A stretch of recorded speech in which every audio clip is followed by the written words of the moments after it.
인간은 마이너스를 만들지만 하나님은 플러스를 연출하신다. 여러분 이 말에 동의하세요? 요셉의 삶을 보면 하나님이 주신 꿈을 요셉이 꾸지 않았다면 형들에게 미움을 받았을까요?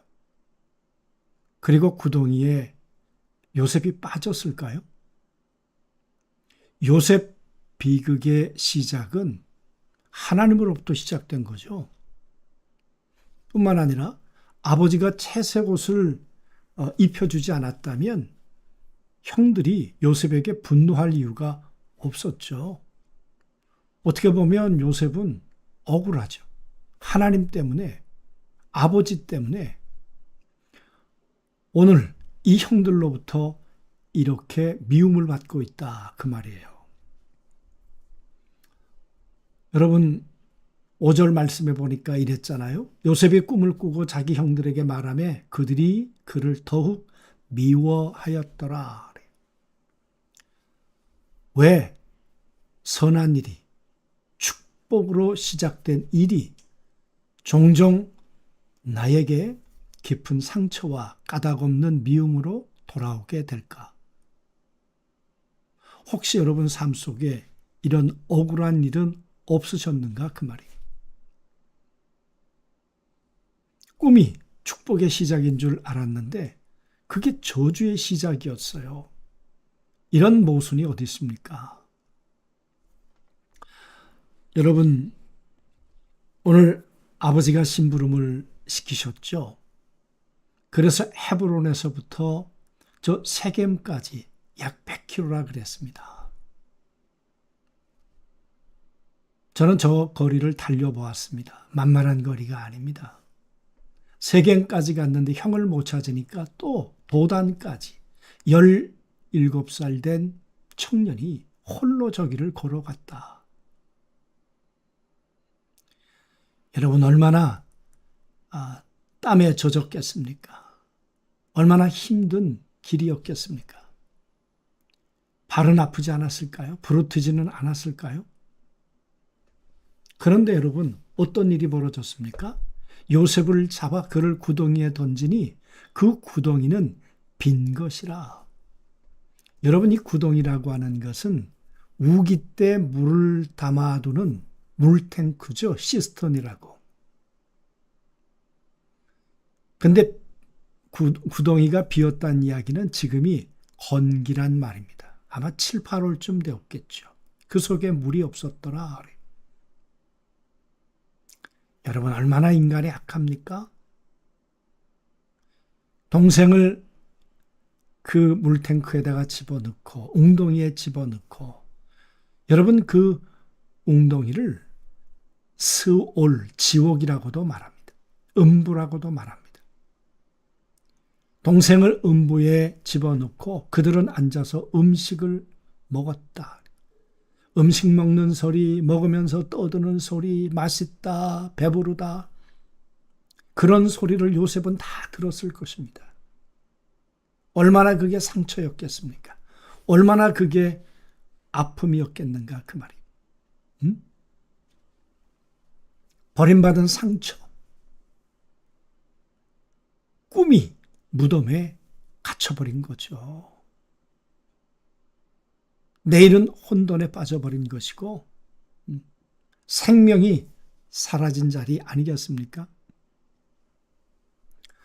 자신의 울부짖음이 공허한 메아리로 그 웅덩이 안에서 들어오지 않았겠어요? 하나님 어디 계신가? 내 꿈은 끝난 것인가? 왜 형들은 나를 버리는가? 그런데 여러분, 웅덩이 밖에서는 파티를 벌이고 있다?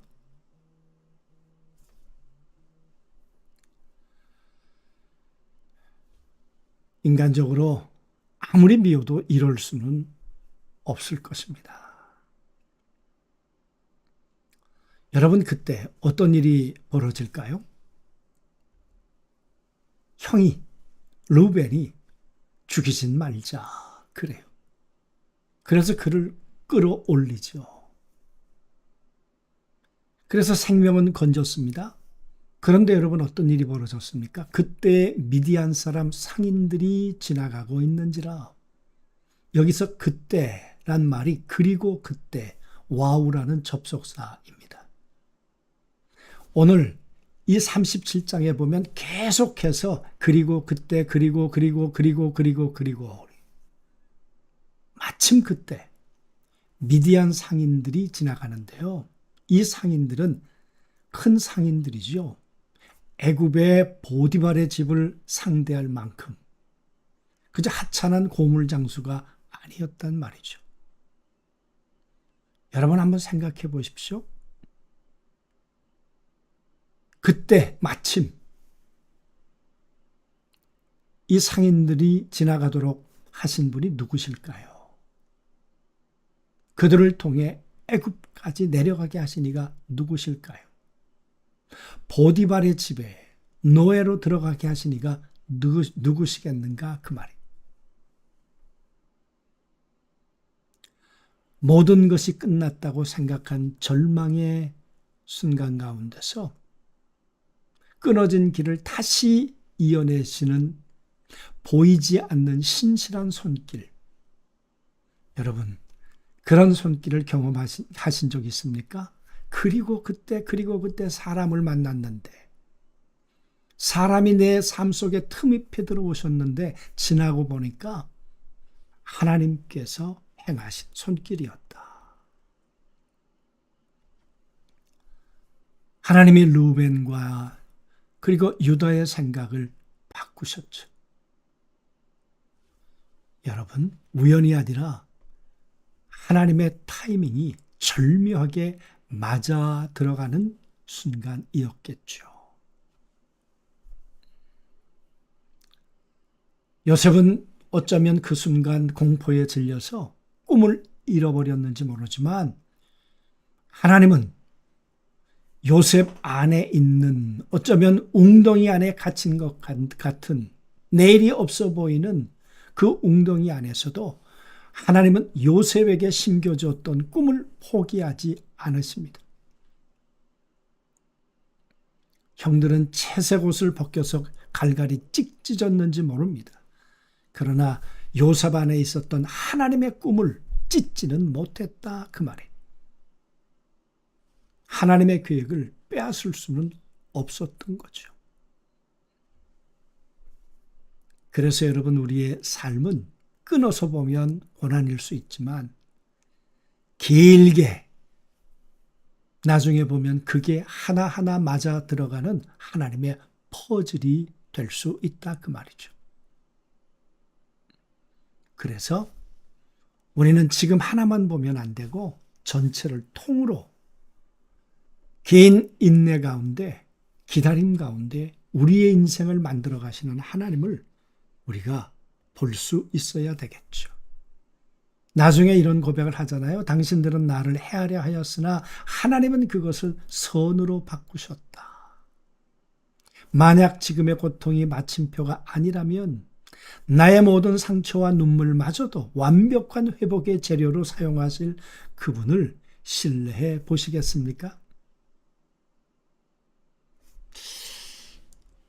저는 오늘 이 요셉의 이야기, 신실한 하나님의 모습을 보면서 이런 한 단어로 오늘 문장으로 오늘 이야기를 마무리하고 싶습니다.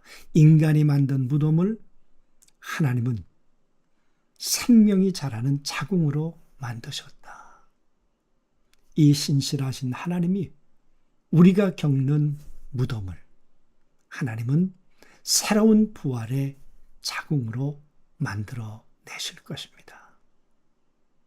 그 하나님을 오늘도 신뢰하시고 바라보시는 복된 하루 꼭 되시길 주님의 이름으로 축원합니다.